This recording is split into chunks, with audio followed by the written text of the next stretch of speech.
예를 들어서 뭐 헬리코박터는 위암이 걸릴 확률이 10배, 위축성 위험은 5배, 네네네. 장상피화생도 5배. 큰일 났다. 큰일 났다. 큰일 났다 나는 생각이 이제 드네요. 네. 닥터 프렌즈. 안녕하세요. 닥터 프렌즈입니다. 네. 교수님 혹시 이 영상으로 처음 좀 뵈신 분들이 있을 수 있어가지고 간단하게 소개만 부탁드리겠습니다. 예, 안녕하세요. 저는 서울 아산병원 소화기내과에서 식도와 위와 십이지장을 한 20년 넘게 네. 열심히 진료하고 치료를 하는 소화기내과 김도훈입니다. 네, 이렇게 너무 훌륭하신 교수님을 모시고 이런 질문을 드려도 되는 건지 좀 제가 먼저 사과를 좀 드리는데요. 무슨 얘기를? 헬리코박터 네. 키스로도 옮길 수 있는지. 중요하죠. 네, 사람들 궁금해 하거든요. 의식주만큼 중요한 맞아요, 질문이에요. 맞아요. 네. 예. 그래서 사실 진료실에서 네.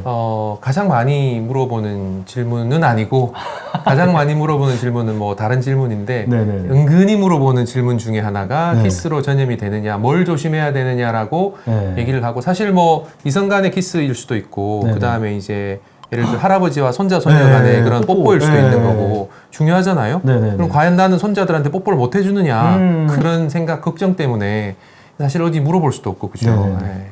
그런 질문들이 저희들한테는 제가 처방한 항생제가 균은 몇 % 죽일 수 있는지만큼이나 맞아요. 환자분들한테는 중요한 질문이거든요. 키스를 해서 전파된다 하는 것들을 네. 아시기 전에 네.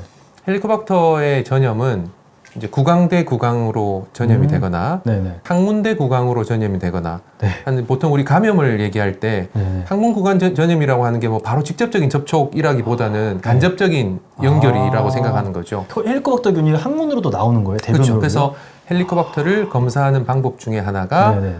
혈청으로 검사하는 방법도 있고, 네, 피로? 조직으로 검사하는 방법도 네. 있고, 대변 항원으로 검사하는 방법도 있어요. 결국에는 키스를 했을 때 다른 사람한테 옮기려면 네. 나한테 그 헬리코박터가 나와서 네. 일단 잠시라도 바깥에서 살아있다가 다른 사람한테 살아서 들어가서 네. 걔가 위 안에서 또 살아있어야 되기 때문에 그쵸. 과정들이 복잡해요. 좀 난이도가 있네요. 균 난이도가 입장에서. 있어요. 이게 네. 다 연속적으로 일어나야 되고, 네네. 헬리코박터라는 게 일반 환경에서는 살기가 좀 힘들어요. 아, 의외로 위에서는 살아도 밖에 네. 나오면 쉽지 않아요? 예를 들어서 무슨 네. 어떤 실험을 했는데 습한 환경이 네네. 마른 환경보다는 좀 살기가 쉽다. 그럼에도 불구하고 한 일주일 정도 산다 보고가 있었거든요. 건조한 환경에서 일주일이나 살아요? 일주일 사는 뭐 과일 뭐 이런 데서 산다고 얘기를 네네. 해서 그래서 결론적으로는 뽀뽀 때문에 네. 균이 감염되진 않는다. 하지만 아니라고 말할 수는 없기 때문에 그래서 만약에 가족 중에 한 명이 헬리코박터에 감염이 돼 있고 네. 그분이 예를 들어서 위암과 연관된 병이 걸렸다 네. 했을 때는 급하게 응급으로 검사하기보다는 네네. 제 개인적인 생각은 다음번에 아. 내가 내시경을 할 때 한번 좀 검사를 한다거나 아. 결국에는 키스를 해서 전파를 한다는 게 이제 가족 내 전파라고 하는 건데 네. 가족 내 전파는 그렇게 많이 일어나진 않아요. 걸리신 분들의 주요한 원인은 아니죠. 아니다. 네. 아니지만은 중요한 거는 아니라고 말할 수 없는 게 되게 애매하잖아요. 어렵네요, 네, 교수님. 어렵죠. 그래서 네. 아주 현실적으로 말하면 나는 술도 많이 먹고 담배도 많이 피고 사람들하고 예를 들어서 막 같이 음식도 같이 많이 떠먹고 거기다가 위암에 걸렸는데 헬리코박터까지 있다더라. 뭐 이런 식의 여러 가지 위험 요인들이 같이 병합돼 있을 때 그때가 되면은 가족들한테는 한번 검사를 해보는 게 좋지 않겠냐. 그렇게 생각하시는 편이 좋을 것 같고요. 그 다음에 이제 가족 내 감염에서 검사를 하고 균이 있으면 치료를 해야 된다라고 하는 여러 나라들의 가이드라인 같은 게 있어요. 미국이나 뭐 유럽이나 일본 같은 경우는 하는 걸 추천을 하고 우리나라는 권고 정도만 하는 거지 꼭 해야 된다라고 하는 게 아니고, 아마 방송을 들으시는 분들이 어떤 의사를 만나냐에 따라서 강요당하기도 하고 아니면은 그냥 웃으면서 넘기기도 하는 약간 회색지대가 있긴 하네요. 그렇죠. 그러니까 답이 없는 거죠. 네, 나라들마다 당신이 걸렸으면은 여러 번 뽀뽀했을 사람한테는 좀 이렇게 검사해보시라 하는 나라도 있고 아직 그렇게까지 강하게 이야기하지 않는 나라들도 있네요. 네, 그렇죠. 그러니까 이게 정답은 없으니까 네. 본인이 그걸 아시고 너무 찝찝하고 불편하다 하면 검사해보고 있으면은 그게 어디서 왔던 간에 우리나라가 위암의 고위험 국가이기 때문에 균을 죽이는 치료를 하면은 나의 건강이 좋고 아. 없으면은 없어서 알아서 좋고 네. 하는 거죠. 꼭 위내시경 아니어도 호기 검사, 그러니까 이 숨 검사 같은 걸로. 네, 맞아요. 날숨으로 하는 네. 검사가 있어요. 네. 그 검사를 하면은 한 4시간 정도 굶고 가서 호기 검사를 네. 하면은 한 30분 정도면 결과가 나오거든요. 음. 한 번쯤 해보시는 건 나쁘지 않고요. 어. 키스로 다시 돌아가면 네. 싱가포르에서 한 연구가 있었대요. 네네. 감염된 환자와 네. 배우자의 헬리코박터가 같이 있는 사람들의 균주를 비교를 했더니 네. 유전형이 같은 형이 거의 없었대요. 부부 간에 뭐 뽀뽀해서 이 균이 넘어가는 거는 별로 없더라. 그렇죠. 라는 이야기네요. 이것도. 네. 키스는 뭐 불가능한 건 아니다. 하지만 이게 주요한 원인은 아닐 것 같다라고 말씀 주셨잖아요. 그럼 혹시 또 우리가 걱정하는 게 음식물 나눠 먹는 거, 찌개나 국 같은 거 나눠 먹지 말라 이런 이야기는 사실 굉장히 많이. 그렇죠. 술잔 돌리기. 네, 네. 먼저 술잔 돌리기 하지 어. 말아라. 남자들 많이 불러봐요. 술잔 돌리기 해도 되는. 네. 술 안 드실 생각은 안 하고. 물론 뭐 꼭 필요하면 드시라고 말씀을 네. 하는데 결국 키스보다 중간에 뭐가 하나 더 있는 거잖아요. 우스갯소리로 옛날에 간접 키스 등등 얘기를 하지만 네네. 이게 입과 입 사이에 술잔이 들어갈 수 있고 입 그러니까 확률이 더 낮아지는 거죠. 아, 그러니까 키스보다 오히려 이 더 낮아요. 음식물을 네. 나눠 먹는 건 훨씬 더 낫다. 네. 아, 그러면 또 이게 헬리코박터 걸리는 것과 관련해서 학문에서 이 페칼트 오라를 이야기해 주셨는데 손을 안 씻으면은 진짜 안 되겠네요. 헬리코박터도 손 안 씻어서 옮길 수 있겠네요. 마스크를 꼈을 때 네. 호흡기 감염이 줄어들듯이 아, 손을 열심히 씻으면 네네네. 소화기 감염들이 장관염들이 굉장히 많이 줄어들 수 있어요. 아, 흐르는 물에 씻는다, 그 다음에 손 소독제 같은 걸로 네. 씻는다, 뭐 다양한 손 씻는 방법이 있지만 흐르는 물에만 손을 씻어도 아마 충분히 아, 제거가 되니까 손 씻기 열심히 하시고요. 네. 감기나 뭐 코로나 이런 것뿐만이 아니라 헬리코박터도 네, 줄일 수 있으니까 손 씻기는 진짜 좀 중요하죠. 필요하겠네요. 네, 굉장히 중요한 것 같습니다. 네. 그런데 이렇게 헬리코박터 균을 좀 이렇게 걸릴 수 있는 여러 가지 좀 상황들에 대한 이야기를 해봤는데요. 네. 남편이나 아내가 헬리코박터 검사했는데 양성이 나와서 재균치료를 시작했어. 근데 그냥 걱정이 나도 혹시 해야 되나. 보통 검사를 할 수 있는 것들이 어떤 것들이 있어요? 검사를 할 수 있는 방법은 네, 방법이. 피 검사, 내시경을 통한 조직 검사, 네. 그 다음에 대변으로 하는 항원 검사 네. 이런 검사들이 몇 가지가 있는데 네. 결국 검사를 했을 때 그러니까 헬리코박터가 있는 걸 있다고 잘 말해줘야 되고 네네. 없는 걸 없다고 얘기를 잘 해줘야 되거든요. 네네. 그러면은 대표적인 검사들이 내시경 조직 검사를 통해서 아. 양성과 음성을 구별하는 방법이 있고 네. 그 다음에 호기 검사라고 하는 게 있어요. 헬리코박터라는 게 굉장히 강산 환경에 살아야 되거든요. 네네.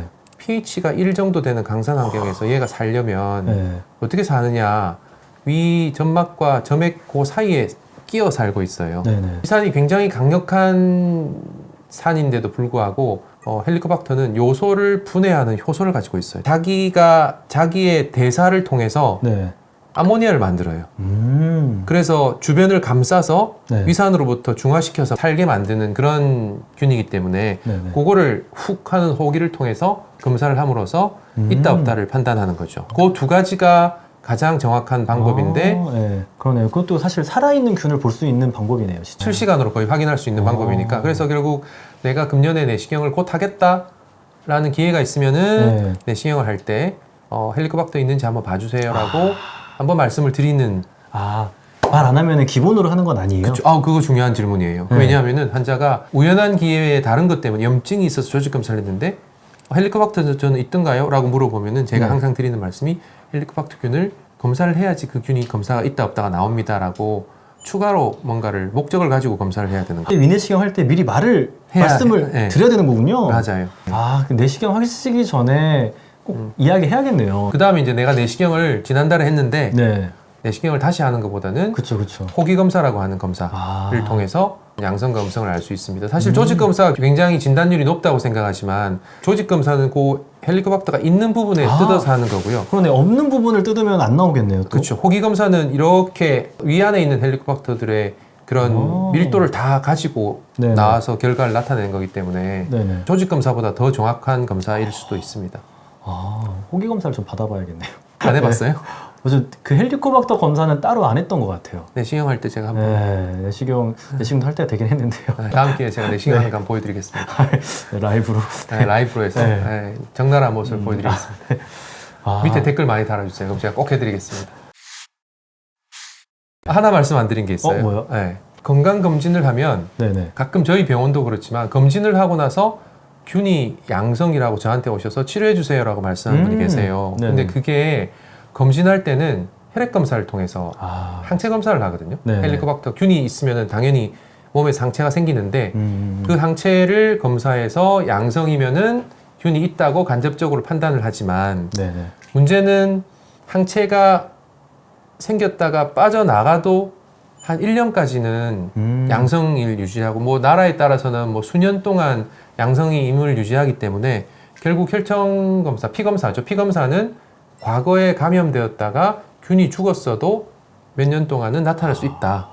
그러니까 제긴 치료했어도 네. 나올 수도 있고. 그렇죠. 그래서 만약에 검진을 했는데 헬리코박터 양성입니다라고 했을 때 내 검사의 결과가 뭐 피를 통해서 했는지 조직을 통해서 했는지 숨을 불어내서 했는지를 잘 보셔서 피 검사를 통해서 만약에 양성인 거를 알면은 조직 검사나 아니면 호기 검사를 통해서 최종적으로 확진을 해주는 게 중요하고요. 네네. 무엇보다 중요한 거는 이런 분이 계세요. 외래 오셨는데 헬리코박터 치료한 적이 있으세요? 라고 예 했어요. 그러면 균이 죽었는지 확인하셨어요? 하면 그걸 거의 안 한 분들이 생각보다 있어요. 약 먹었으니까 약 먹었으니까 난 죽었겠지라고 네. 생각을 하는 거죠. 그걸 알아야 되는 이유 중에 하나가 예를 들어 1년 전에 치료를 했는데 네네네. 1년 후에 검사를 했는데 양성이 나왔을 때 안 네. 죽어서 유지가 됐는지 죽었다가 다시 또 걸린 건지 이게 감염에서는 재감염과 치료 실패가 굉장히 중요하잖아요. 맞아. 완전 약이 달라지잖아요. 네. 그렇기 때문에 중요한 거예요. 힘들게 치료하셨으니까 반드시 그 이후에 이 호기 검사 같은 걸 해야겠네요. 그렇죠. 알겠습니다. 굉장히 중요한 좀 포인트인 것 같아요. 궁금한 게 그러면은 이렇게 헬리코박터 균이 있다 그러면은 실제 이 암 발생이나 이런 것들이 유의미하게 좀 올라가는 숫자들이 좀 있나요? 제가 네. 숫자를 좀 싫어하는 의사 중에 한 명인데 네네네. 왜냐면 숫자를 말하는 순간 이제 제 말씀을 듣는 분들은 예를 들어서 뭐 헬리코박터는 위암이 걸릴 확률이 10배, 위축성위험은 5배, 네네네. 장상피화생도 5배, 10 곱하기 5 곱하기 250배죠. 나는 위암이 걸릴 확률이 250배를 갖고 있는 사람이구나. 큰일 났다. 큰일 났다 생각이 드네요. 네. 사실은 이렇게 생각하는 분들이 생각보다 많으세요. 이제 몇 배다 하는 것은 중요하진 않지만 사실 그 배수보다는 헬리코박터 균을 죽이기 위해서 항생제를 먹고 매일매일 2번씩, 3번씩, 4번씩 먹는 약제의 부작용 때문에 너무 힘들 때 나는 과연 이걸 먹어야 되나라고 하는 그런 힘듦? 네. 이게 사실 그런 것들에 대해서는 약간 숫자로 표현되는 게 조금 중요할 수 있을 것 같아요. 과연 내가 이거를 무슨 부귀영화를 누리려고 이 고통을 감내하느냐. 네. 그 고통을 감내하는 그 기준이 일반적인 우리나라 성인들 같으면 네네. number needed to treat라고 하는 게 있어요. NNT라고 하는 건데 네. 의사가 네. 환자에게 이 치료를 했을 때 네. 몇 명 치료를 하면은 한 명 예방할 수 있느냐라고 하는 숫자의 개념이거든요. 네네. 그러면 헬리코박터를 제균 치료를 했을 때 네. 위암의 고위험 국가인 우리나라나 일본에서 네네. 90명 치료하면 한 명 정도는 예방할 수 있다. 그러면 내가 89명에 속할지 한 명에 속할지 알 수 없잖아요. 그렇죠. 근데 그 89명이 다 맛있게 약을 먹는 것도 아니고 맞아요. 한 명이 너무 힘든 것도 아니기 때문에 네. 내가 생각해보고 보통 요즘 2주 동안 약을 먹거든요. 네네. 2주 약을 먹으면서 그냥 그럭저럭 잘 지낼만 하다. 그러면 조금 참고 2주 동안 약을 드시면 균을 죽일 확률이 높아지는 거고 사실 다 확률적인 문제예요. 그 다음에 너무 힘들어서 이게 도저히 한 알도 못 먹겠다 하시면은 내가 위암을 예방할 수 있는 다른 건강 행동들을 좀 하면서 정기적으로 검사를 받고 네네. 뭐 하는 것들도 중요하죠. 그래서 저도 진료실에서 환자분들이 너무 힘들다고 하시면 이게 뭐 꼭 뭐 때려잡아야 되는 건 아니고 얘를 잡아서 무조건 위암이 예방이 된다 그러면은 끝까지 가야 되겠지만 이게 잘못하다가 균을 잡는 게 아니고 사람을 잡을 수가 있기 때문에 네. 그래서 그냥 정기적으로 검진해서 네네. 빨리 발견해서 빨리 치료하면은 특별하게 이제 본인의 수명에 전혀 지장이 없다라고 설명을 드리면은 몇 번 얘기하면 이해를 해요. 걱정이 되니까 아마 걱정 많이 되죠. 네. 많이들 되시죠. 주변에서 하도 말씀인들이 많으셔가지고 위험성이 또 높은 분들은 또 더 그렇죠. 예를 들어서 내가 내시경을 했는데 위축성 위험이 있다, 장상피화생이 있다. 그 다음에 우리 직계가족, 뭐 예를 들어서 아버님이 암이 진단이 됐다. 그런 경우는 아까 그 90명이 좀 줄어들 수도 있죠. 뭐 30명이 될 수도 있고 50명이 될 수도 있죠. 그런 분들은 조금 더 적극적으로 치료를 하시는 게 좋다고 생각합니다. 그러니까 상황을 보고 좀 득실을 좀 따져보면서 사실 또 이 약에 대한 부작용이 또 굉장히 좀 중요한 포인트 같긴 해요. 이게 그렇죠. 네. 마냥 편하게 아무렇지 않게 회피하게 이 치료 과정을 다 밟으시는 분들도 있지만 또 그렇지 않은 분들도 있는데 그런 분들한테 또 이런 정보들을 주면은 아마 또 담당 그 의료진과 조금 더 건설적인 좀 이렇게 이야기를 나누면서 이 어떤 치료를 받을지 혹은 말씀 주신 대로 좀 적극적으로 지켜볼지 이런 걸 좀 결정하는 데 도움이 될 것 같네요. 네, 맞아요. 그게 해결책을 서로 의논하는 게 제일 중요할 것 같아요. 그래서 내가 힘든데 네. 어떻게 하면 될까요? 네. 더 좋은 치료 방법 없을까요? 했을 때 이제 좀 더 개별적으로 맞춰가지고 맞춤 치료라고 네. 하는 거죠. 맞춤 치료에서 어떻게 전략을 짤 건지 하는 것들을 내과 선생님들하고 얘기를 하셔도 충분히 해결될 네. 것 같습니다. 네, 그러면 또 이렇게 여러 가지 이야기를 나눠봤는데요. 마지막으로 교수님께서 혹시 또 헬리코박터 균이 실제 우리나라 거의 국민의 절반 정도가 있다면 그것도 굉장히 많은 거잖아요. 네. 헬리코박터 균을 내가 좀 피하기 위해서 이런 것들은 좀 안 했으면 좋겠다 하는 것도 혹시 있을까요? 근데 재균치료 어렵게 했는데 사실 또 걸릴 수 있는 거잖아요. 한번 죽였을 때 네네. 재감염이라고 하죠. 어디선가 또 묻어오겠죠. 네네. 그런 재감염률이 한 3% 정도밖에 안 되기 때문에 걱정할 정도로 많이 심각하진 않아서 또 거기 매달려서 뭔가를 하는 것보다는 저는 환자분들한테 이렇게 설명해요. 그러면은 검사를 매년 해야 되냐? 라고 하면은 헬리코박터 검사는 또 이벤트가 있었을 때 그때 하시면 돼요. 예를 들어서 네. 궤양 환자는 치료됐는데 궤양이 생기면 그때 검사를 한다든지 네네. 위암 환자가 헬리코박터가 있어서 치료했는데 그럼 또 위암과 관련된 병이 있을 때 또 검사를 하는 건지 너무 강박적으로 매번 내시경 할 때마다 검사를 할 필요는 없을 것 같아요. 그럴 필요는 없는 네, 맞아요. 거군요. 그 앞서 말씀 주신 뭐 진짜 뭐 키스나 이런 것도 막 너무 주의해서 예, 하는 것보다는 그냥 일상적인 삶을 즐기시다가 언젠가 증상이 있거나 궁금할 때 그렇게 검사를 받아봐도 충분히 의미 있게 위암이나 어떤 위궤양을 줄일 수 있으니까 너무 걱정하지 말고 다른 건강 행동들 열심히 해라. 좀 이 정도로 정리가 가능할까요? 잘 하셨어요. 네. 근데 너무 착하게 사세요. 비슷한 것 같아서 네. 제가 그 얘기를 듣다가 한번 생각을 해봤는데 네네.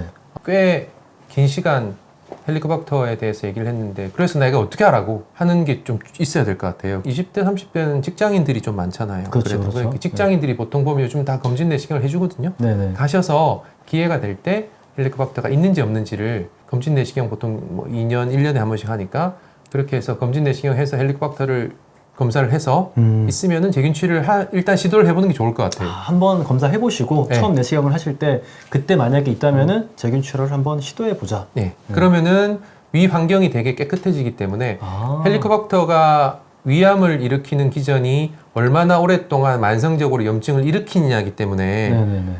젊었을 때부터 균이 쭉 있다가 나이가 들어서 예를 들어 우리나라는 40세부터 건강검진을 해주거든요.